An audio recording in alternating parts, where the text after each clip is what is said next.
수요가 없는 곳에 공급을 하지 말고 수요가 있는 곳에 공급해야 미분양이 줄어든다, 이런 생각을 해봤습니다. 여러분 생각은 어떻습니까? 대구의 어느 아파트는요, 미리 선분양 받으신 분들은 제값을 주고 재분양가를 가지고 입주를 했는데 이게 분양이 안 되다 보니까 차후에 이게 공매로 넘어가거나 해서 떨이로 분양이 된 겁니다. 그래서 나중에 분양받으신 분들은 아주 값싸게 분양받고 입주를 하려니까 먼저 분양받으신 분들이 억울하다 해서 나중에 분양받고 들어오신 분들을 못 들어오게, 들어오지 마라, 뭐 이렇게 엘리베이터 타는데 얼마 내라, 이런 식으로 싸움이 벌어진 것도 있습니다. 그 정도로 지금 부동산 시장이 이상하게 흘러가고 있습니다.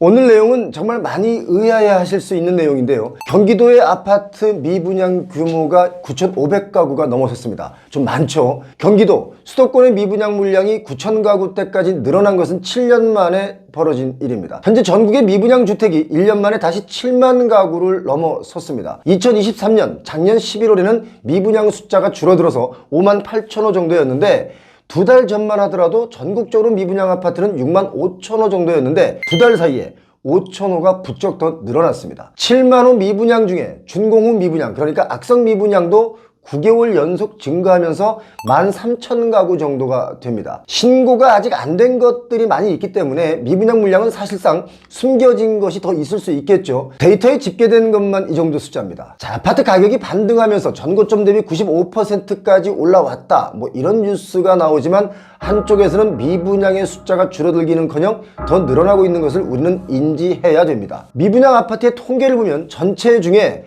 지방 미분양이 전체 미분양의 한 80%가량을 차지합니다. 이 말은 수도권과 서울의 20% 물량이 미분양이다, 이렇게 보시면 되겠죠. 지금 지방 아파트 미분양 숫자가 5만 7천 가구가 좀 넘습니다. 특이한 점은 지난 4월의 경우를 보니까 미분양 증가세가 수도권에서 더 도드라졌다, 이런 건데요. 경기도에 1,119가구, 인천이 1,519가구 정도 미분양이 발생하면서 미분양 물량이 확 더 늘어났습니다. 경기도의 누적 미분양 주택이 총 9,459가구로 집계됐는데 미분양을 가장 많이 보유하고 있는 곳이 우리가 다 알고 있다시피 대구 아니겠습니까? 대구가 9,667가구의 미분양이 있으니까 대구와 경기도의 미분양 숫자가 거의 같습니다. 자, 그렇다면 경기도 내에 어떤 지역이 미분양이 나왔을까 봤더니 놀랍게도 이천과 평택이었습니다. 평택은 한때 아파트 값이 급등했던 지역이죠. 그런데 지금은 미분양이 많이 발생하고 있다, 이겁니다. 얼마 전에 어떤 부동산 중견 시행 사업자 대표 한 분이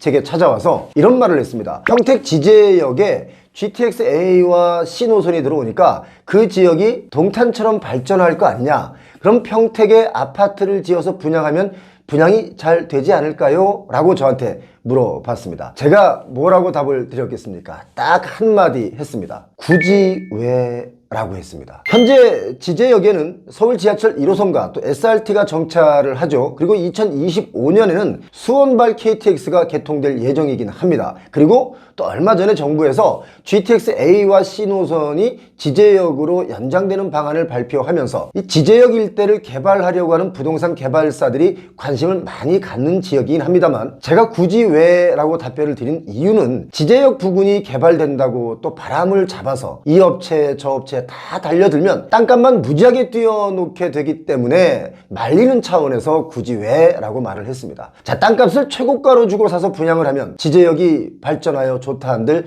거기 아파트나 다른 부동산 가격을 우리 중산층이 받아낼 수 있을까요? 뭐 좋아진다고 해도 거품이 그토록 많이 낄 정도로 좋지는 않습니다. 아무튼 전국적으로 준공 후 미분양 주택은 지난 4월 기준으로 12,900가구가 넘어섰습니다. 한 달 전인 3월보다도 한 6%, 7% 가까이 늘었죠. 부동산 시장이 다시 살아난다, 가격이 오르고 있다, 이런 뉴스가 나면 미분양 물량이 줄어들어야 정상 아니겠습니까? 그런데 왜 줄어들지 않고 더 늘어날까요? 늘어나는 이유는 첫 번째는 부동산 시장이 아직 살아나고 있지 않다라는 뜻입니다. 두 번째는 양극화가 심해지고 있다, 극심해지고 있다, 이렇게 두 가지로 해석이 됩니다. 정부는 최근에 지방 미분양을 해소를 하기 위해서 여러 가지 혜택을 주고 있죠. 미분양이 워낙 많으니까 혜택을 줘서라도 빨리 해소하고 싶은 겁니다. 준공 후 미분양을 매입을 하면 세제 산정 때 주택수에서 제외하도록 시행령을 개정도 했고요. 또 미분양 주택을 매입하는 그 기업 구조조정 CR리츠라는 것이 있는데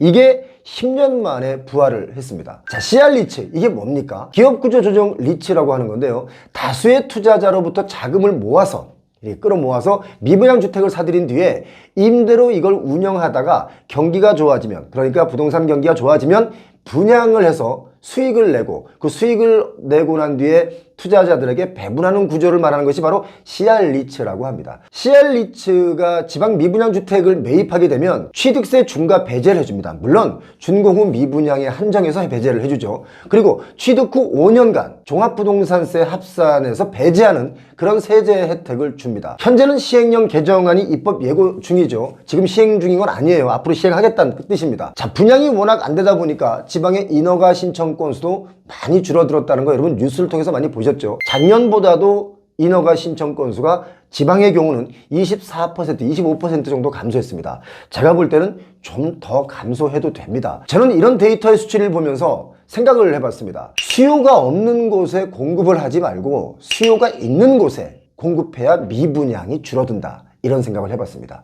여러분 생각은 어떻습니까? 요즘 미분양 나는 곳을 보면 정말 어이없는 곳에 지어놓고 이게 미분양이 났습니다. 빨리 좀 살려주세요. 이렇게 걱정을 하는 곳이 많이 있죠. 여러분, 미분양을 줄이는 방법 뭐가 있을까요? 제가 볼 때는요, 싸게 팔면 미분양 없습니다. 그런데 싸게 팔지 못하죠. 왜냐하면 그 땅값을 다른 시행사에서 비싸게 살까봐 내가 더 비싼 돈을 주고 사서 분양만 하면 다 되니까 막 그렇게 비싸게 샀기 때문에 싸게 팔 수 있는 구조가 못 됩니다. 자, 그리고 두 번째, 미분양을 줄이는 두 번째, 잘 지으면 됩니다. 미분양 안 납니다. 자, 그리고 마지막 세 번째, 이건 좀 전에 제가 말씀드렸다시피 지을 곳에 지어라 이겁니다. 이렇게 세 가지만 지키면 미분양 나기 어렵죠. 돈 벌려고 뭐 아무데나 막 지은 아파트들 또는 주거용 부동산들 정말 많이 있지 않습니까? 여러분 혹시 새 아파트의 입주율이 얼마나 되는지 아십니까? 표영호 TV를 자주 보시는 분들은 아실 텐데요. 전국적으로 보자면 새 아파트 입주율이 63% 정도밖에 안 됩니다. 자, 수도권이 77%입니다. 수도권이 77%다라는 말은 23%는 수도권도 빈집이라는 뜻이죠. 서울이 86%입니다. 새 아파트 중에 역시 14%는 빈집이란 뜻입니다. 대전 충청권은 좀 심하죠. 입주율이 63%. 대구 부산권은 57%입니다. 60% 아래로 뚝 떨어졌죠. 강원권은 53%입니다. 그러니까 강원도에 저 바닷가에 뭐 아파트를 분양받고 입주를 하지 못하고 있는 겁니다. 자, 새 아파트 입주 예정자 중에 아직 입주를 왜 못했냐라고 물어보니까 살던 집에 세입자를 확보하지 못했거나 또는 기존의 아파트를 팔지 못해서 이렇게 입주를 못하고 있다라고 대답을 합니다. 살던 집에 세입자를 주고 그 돈 가지고 잔금도 치르고 뭐 어쩌고저쩌고 해야 되는데 이게 힘들고, 또 기존의 아파트를 팔아서 잔금 치르고 어쩌고저쩌고 해야 되는데 역시 힘든 겁니다. 미분양은 이렇게 해서 늘어나는데 또 미분양이 많은 지역에 뭡니까? 공급은 또 많이 이루어지고 있습니다. 그래서 미분양 문제는 첩첩산중이죠. 자, 미분양 물건이 이제 중요한 건 여러분 잘 아시다시피 떨이로 나오기 시작했다는 것을 참고하시기 바랍니다. 대구의 어느 아파트는요, 미리 선분양 받으신 분들은 제값을 주고 재분양가를 가지고 입주를 했는데 이게 분양이 안 되다 보니까 차후에 이게 공매로 넘어가거나 해서 떨이로 분양이 된 겁니다. 그래서 나중에 분양받으신 분들은 아주 값싸게 분양받고 입주를 하려니까